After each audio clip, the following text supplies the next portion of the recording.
दोस्तों हमारी धरती पर कई बार ऐसी प्राकृतिक घटनाएं घटती हैं जिसका किसी के पास कोई जवाब नहीं होता कि आखिर उनके पीछे की वजह क्या है। इसी के चलते कई बार हम उन्हें चमत्कार का नाम दे देते हैं या साइंस के अकॉर्डिंग हम उसे असामान्य घटना बता देते हैं। तो आज हम आपको कुछ ऐसे नेचुरल फिनोमिनन दिखाएंगे जिन्हें देखकर आपके भी रोंगटे खड़े हो जाएंगे। वीडियो शुरू करने से पहले चैनल को सब्सक्राइब करके बेल आइकॉन ऑन कर लीजिएगा ताकि ऐसे ही मजेदार वीडियोस आपको आगे भी देखने को मिलते रहे। Number 1, giant crack. दोस्तों कहते हैं कि जब धरती पर पाप बढ़ते हैं तो धरती फटती है और इस कलयुग में भी कुछ ऐसा ही हो रहा है। पिछले कई टाइम से दुनिया के अलग अलग हिस्सों से धरती के फटने की खौफनाक खबरें आती रहती है और ऐसा भारत में भी हुआ है। इन्हें देखकर ऐसा लगता है जैसे ये पृथ्वी द्वारा हमें दी जाने वाली चेतावनी है, क्योंकि आज पूरी दुनिया में जगह जगह ऐसी बड़ी दरारें काफी जगह दिखाई देने लगी है। और शायद आप 2005 में इथियोपिया में हुए बड़े चौड़े और विशाल दरार के बारे में तो जानते होंगे, जो कि बिना किसी भूकंप के बने थे। ये दरार 35 मील लंबी और कई जगह 20 फीट चौड़ी भी थी। साइंटिस्ट का मानना है कि ये दरार एक और नए महासागर का जन्म लेने का संकेत है। ये पूर्वी अफ्रीका को बाकी महाद्वीप से आने वाले कुछ मिलियन सालों में पूरा अलग कर देगा।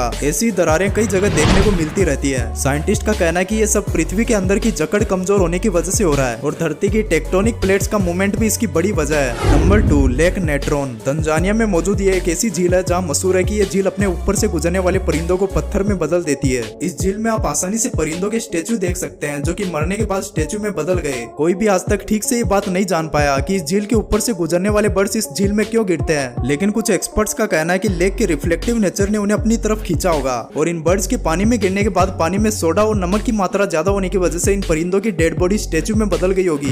Number 3, flash flood. तेज बारिश के चलते बाढ़ का आना ज्यादा नई बात नहीं है, लेकिन अगर आपको कभी कुछ ऐसा दिखाई दे तो वहाँ से तुरंत भाग जाइएगा, क्योंकि ये बिल्कुल अलग तरह की बाढ़ है जिसमें सिर्फ पानी नहीं बल्कि मिट्टी, पत्थर, पेड़, बाकी अन्य चीजों का मलबा भी शामिल होता है। जब बिना किसी बरसात के कहीं तटबंध टूटने या मीलों दूर पहाड़ों में हुई बरसात से अचानक लो एरिया में आई इस बाढ़ को फ्लैश फ्लड या आकस्मिक बाढ़ कहा जाता है। ये खतरनाक इसलिए क्योंकि अचानक से आती है, ऐसे में कोई इसके लिए तैयार नहीं होता और लोग बहकर आए इस मलबे से घायल हो जाते हैं। इसे सामान्य समझने और इसकी चपेट में आने की वजह से काफी लोगों की जान भी जा चुकी है। Number 4, hello storm. ओले गिरते तो आप सभी ने देखे होंगे, लेकिन 8 फरवरी 2018 में कोर्डोबा अर्जेंटीना में कुछ ऐसा घटा जिसे देखकर यकीन कर पाना आसान नहीं था। दरअसल यहाँ करीब 4:30 बजे बारिश के साथ ओले गिरने लगे। पहले तो वो नॉर्मल साइज के थे, पर कुछ ही समय बाद उसने मानो रौद्र रूप धारण कर लिया और तेज हवाओं के साथ साथ टेनिस बॉल के साइज के बड़े बड़े ओले आसमान से गिरने लगे। ऐसा दुनिया में पहले कभी नहीं हुआ था। कुछ ने तो बताया कि उन्होंने और भी ज्यादा बड़े ओले देखे थे। इस घटना ने कार के शीशों के साथ ही कई चीजों का भारी नुकसान कर दिया था। सोचने वाली बात है कि इतने बड़े ओले अगर किसी के सर पर गिर जाए तो उसका क्या हाल होगा। Number 5, fish rain. आपने यूट्यूब पर कई वीडियोज में आसमान से मछलियों की बारिश होते तो देखी होगी, लेकिन हम आपको एक ऐसी जगह के बारे में बताएंगे जहाँ एक बार नहीं बल्कि हर साल मछलियों की बारिश होती है, वो भी एक ही गाँव में। 100 साल से भी ज्यादा टाइम से यहाँ मछलियों की बारिश होती है। यह जगह मेक्सिको के पास होंडरस नाम की कंट्री में मौजूद है। यहाँ के लोगों के मुताबिक 18वीं सदी में यहाँ लोग भूख से मर रहे थे। फिर एक प्रिस्ट ने आकर यहाँ कई दिनों तक पूजा की और उन्हीं की वजह से यहाँ मछलियों की बारिश हुई, जो कि अब तक हर साल होती है। वहीं एक्सपर्ट्स का कहना है कि ऐसा वाटर स्पाउट की वजह से होता है जो कि समंदर पर बनते हैं। ये वाटर स्पाउट उठते हुए बादलों में जाते हैं जो कि बारिश के शक्ल में होंडरस में बरसते होंगे। लेकिन यहाँ सवाल ये उठता है कि समंदर से 200 किलोमीटर की दूरी पर मौजूद होंडरस में एक ही शहर में ये मछलियों की बारिश क्यों होती है, और अगर ऐसा होता भी है तो मछलियों के साथ दूसरे समुद्री जीव क्यों नहीं गिरते, जैसे कि मेंढक या केकड़े वगैरह। यही चीज आज भी एक रहस्य बनी हुई है। दोस्तों ऐसे ही और वीडियोस के लिए चैनल को सब्सक्राइब जरूर कर लेना।